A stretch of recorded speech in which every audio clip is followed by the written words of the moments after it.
ভারতের যে স্থিতাবস্থা, সেই স্থিতাবস্থার জন্য বর্তমান যে সরকার আওয়ামী লীগের, শেখ হাসিনার যে নেতৃত্বে যে সরকার, সেই সরকারের স্থায়িত্বে বা স্টেবিলিটি থাকা অনেক বেশি জরুরি।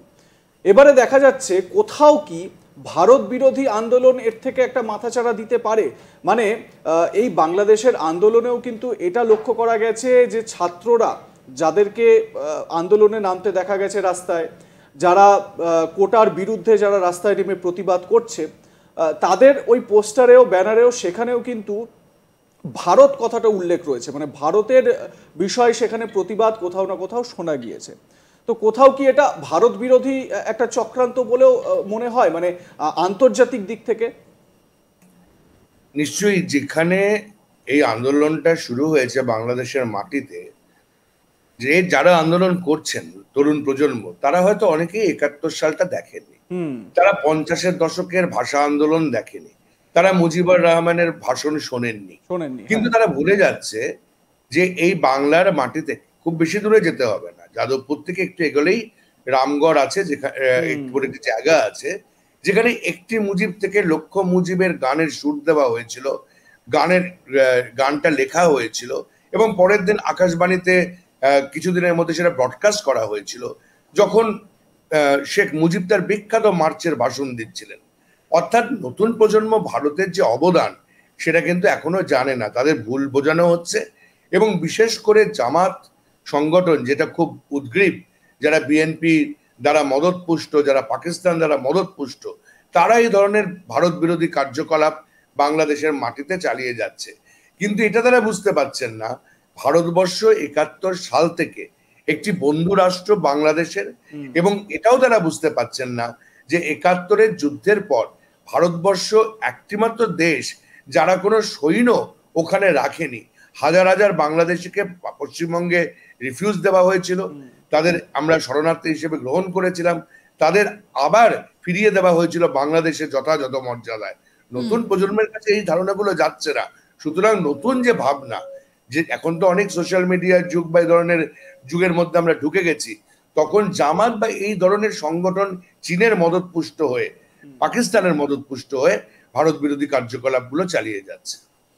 এবারে প্রশ্ন হচ্ছে, যেরকম আপনি বললেন যে শুধুমাত্র যে এই ছাত্র আন্দোলনে এই বিষয়টা সীমাবদ্ধ রয়েছে সেরকমটা নয়।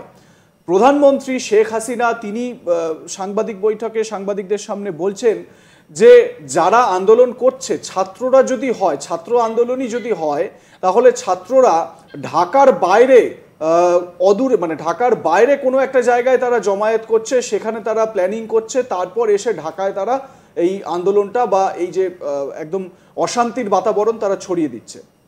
এটা একটা বিষয়। দ্বিতীয় বিষয় হচ্ছে গিয়ে সিমি এবং জামাতের কথা উল্লেখ করেছেন শেখ হাসিনা। একই সঙ্গে বিএনপির দায়িত্ব নিয়েও বলেছেন যে বিএনপিও এই অশান্তিতে উস্কানি ছড়াচ্ছে।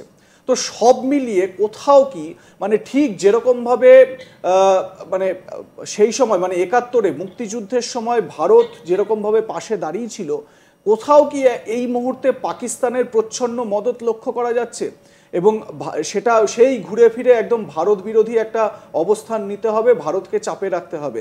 কোথাও কি এই রকম একটা সিচুয়েশন মনে হচ্ছে এই মুহূর্তে বাংলাদেশের অবস্থা দেখে? এটা আজকে থেকে নয়, দীর্ঘদিন ধরে শুরু হয়েছিল।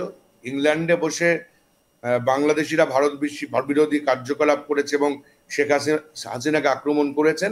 এটা লুকোনোর কিছু নেই, ইউটিউবে গেলেই দেখতে পাবেন যে গান বেরোচ্ছে, বুবুজান বুবুজান আপনি ভারত চলে যান, আপনি ভারত মাতার প্রাণ, হাসিনাকে আক্রমণ করে গাওয়া হচ্ছে অনেক। তো এগুলো যারা মদত দিচ্ছে, বিদেশি শক্তির মদত তো আছে। আর ৭১ সালটা অন্য একটা প্রেক্ষাপট। স্বাধীনতার পরবর্তী সময় প্রথমে তো বাংলাদেশের ছাত্রছাত্রীরা পাকিস্তানি ফোর্সকে মানেনি।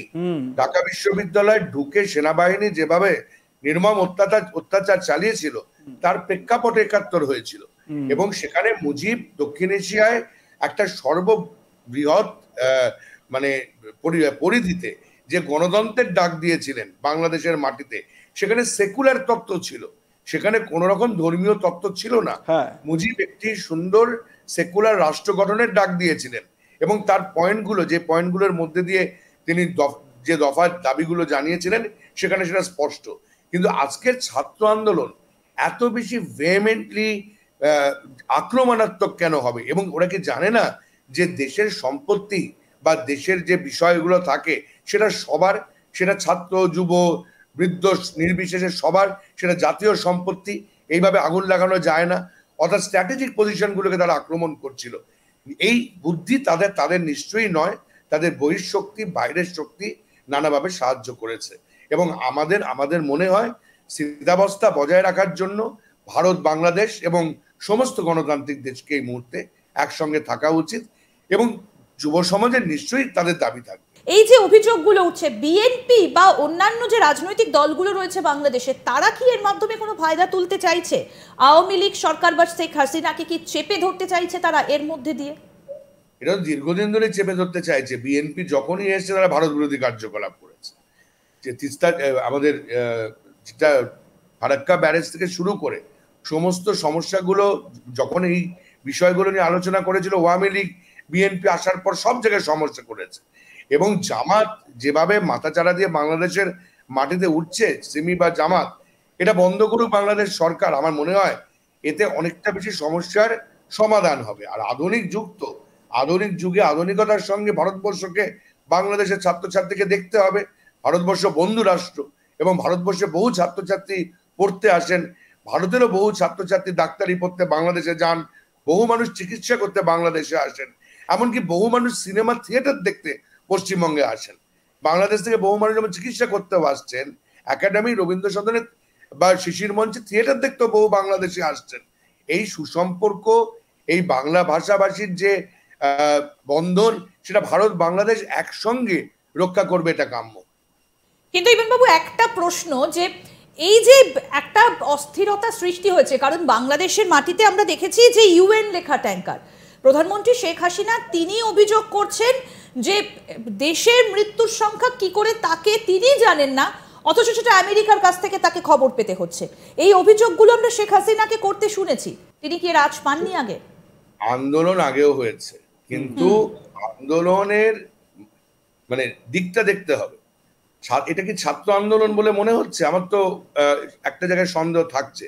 মানে স্ট্র্যাটেজিক পজিশন গুলো আক্রমণ করা হচ্ছে কেন? টেলিকমিউনিকেশন আগুন জ্বালানো হচ্ছে কেন? ছাত্ররা আন্দোলন করবে, এটা স্বাভাবিক। সুতরাং শেখ হাসিনার সরকার, কোন সরকার দায়িত্ব নিয়ে যে 100 ছাত্র মারবে সেটা হতে পারে না। যেটা বলা হচ্ছে যে ইউনাইটেড নেশনস বা এদের যে ইন্টারভেনশন, সেই ইন্টারভেনশনটা স্বাভাবিক থাকতে পারে, কিন্তু এমন কিছু সংগঠন আছে যারা যারা নাম্বারটাকে বাড়িয়ে বলতে পারে। আমার মনে হয় সরকার তদন্ত করে অ্যাকচুয়াল তথ্য, বাংলাদেশ সরকার তদন্ত করে অ্যাকচুয়াল তথ্য পৃথিবীবাসীর কাছে, ভারতের কাছে এবং যুব সমাজের কাছে তুলে ধরুক।